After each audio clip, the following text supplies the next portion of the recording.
Hey everyone, hope everything's going well. So I was looking at the Probstein issue, and I want to do a deeper dive on some of the auctions and just see like, hey, is there like widespread hanky-panky on eBay on October 22nd? Because we know the story of what's going on with Snipe, SCR, or Ryan from SCR on his Twitter page. He's been posting a lot on his Instagram as well, and also Colin's page as well on Instagram. They've been posting.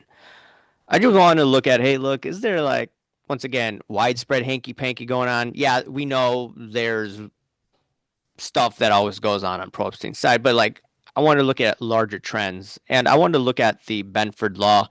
Benford law basically says the number of digits. We could actually look at on Copilot, just so you could see what it's all about. So, what is the Benford law in terms of fraud? And I'm going to get into the McDavid story in a couple minutes, but I just want to go over very quickly. Is a statistical principle that predicts how often digits appear as the number in relatively or number in naturally occurring data sets. Smaller digits like one show up far more often than larger numbers nine, and you could detect fraud based on that. So the leading digit is more likely to be small than large. According to the Benford law, you tend to see the leading digit tend to be 1, 30% of the time, 2, 17.6% of the time, 3, 12.5% of the time. Anyways, I looked at on October 22nd of Probstein, I looked at over 3,000 auctions, and I'm going to go to the sheet.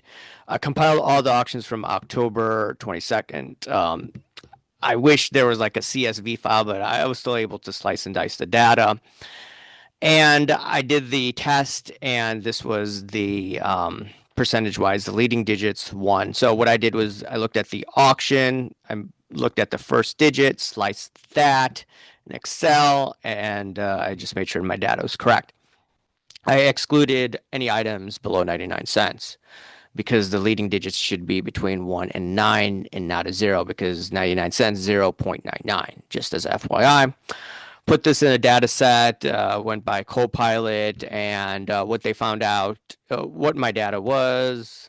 This is my data. Leading digits tend to correspond with the Benford law. So yeah, we know there's hanky panky, but I didn't see anything suspicious using the Benford law. Now there could be other ways where you could find out hanky panky.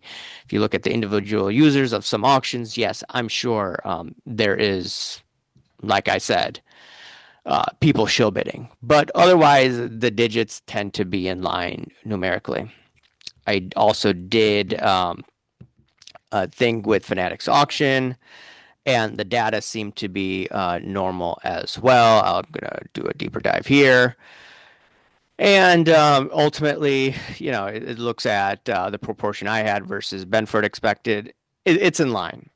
But what I did find when I was doing it that there was something suspicious with the Fanatics auction.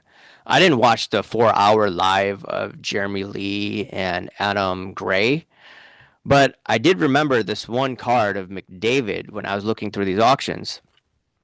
They were they sold a trim card on Fanatics Premier. So like let's look at this. Like I did multiple videos on this and just a backstory what happened. This is a trim card. This is BGS 8.5, and then it turned into a PSA 10. Blowout Forum researchers determined that. Now PSA is saying, nah, that's not the case. Take a look at what Jeremy Lee had to say on his live a couple days ago.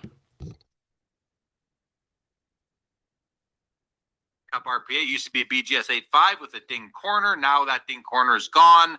The card is missing a slice of it, but but PSA says it's good. So if PSA says it's good, sometimes that's more important than the reality of the situation to our hobby. It is what it is. All that said, I don't know that I'm not taking the McDavid because you see that? He said that as long as PSA says it's good, and that's what matters basically in the hobby. Okay? That utterly is crazy that PSA says, oh, there's nothing going on. So PSA, you have to remember, there's a lot of conflicts of interest there. I sent even DMs to Nat Turner 3 years ago, and he says, okay, I'll take a look into it. And they're telling me they didn't find this card was trimmed. Like, how do you go from a BGS 8.5 and you could go through the blowout forums uh, information as well? And I did a video. I don't need to re-look into this. And I just once again watch this video, and you could see all the information out here. And yeah, here's the 8.5. Okay. How do you go from an 8.5 once again to a PSA 10? Okay. You could see this over here.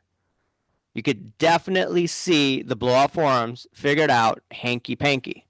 And this doesn't look like a deep fake. It clearly looks like some work was done. And bada bing, bada boom. What happened 10 months ago? Someone tried to sell this on Acquire. I emailed Jesse Craig about this, and Jesse Craig took it off. He removed it from his site. So then, what this individual did, the person who held this card, he went to Fanatics auctions. And in Fanatics auctions, this sold. And now they did disclose it on this auction, so I guess it's better than not saying anything at all. But the reality of the situation is it needs to say it's trimmed.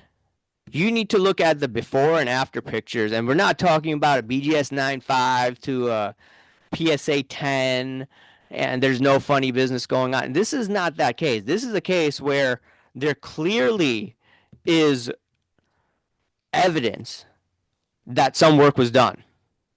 Okay? And you have to ask yourself, why didn't PSA do anything about this? I personally sent Nat Turner a DM, and bada bing, bada boom. Do they want to ensure that they keep this high end market propped up? No, it is what it is. I just find it quite amazing that the hobby looks away at trim cards like this. Not only that, you have to remember Nat Turner hangs out with scammers like Gunblatt. He used Gunblatt as security on based on one of his posts. Should we trust Nat Turner? We need to start holding these people accountable in this hobby, especially with some of the allegations with Rick Probstein. We all heard the things over the years and all that, and Rick Probstein has been silent. Why is he silent? He needs to speak up. If he's not going to speak up, what is it? His lawyers told him to keep quiet? Is that what it is?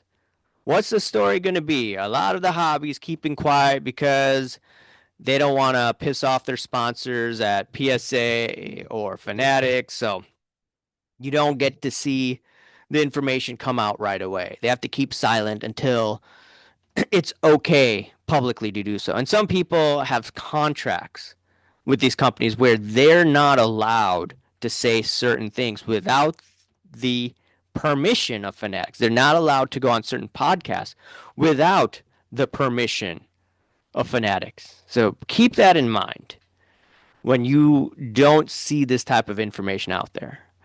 And if PSA says it's fine, then the hobby says it's fine. Like, no.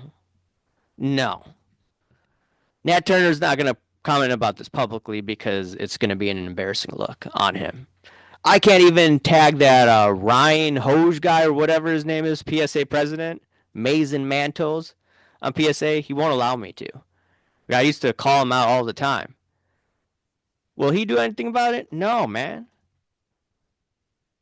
PSA, they're a bunch of grifters, man. Anyways, let me know your thoughts, and I'll talk to you later. See ya. Bye.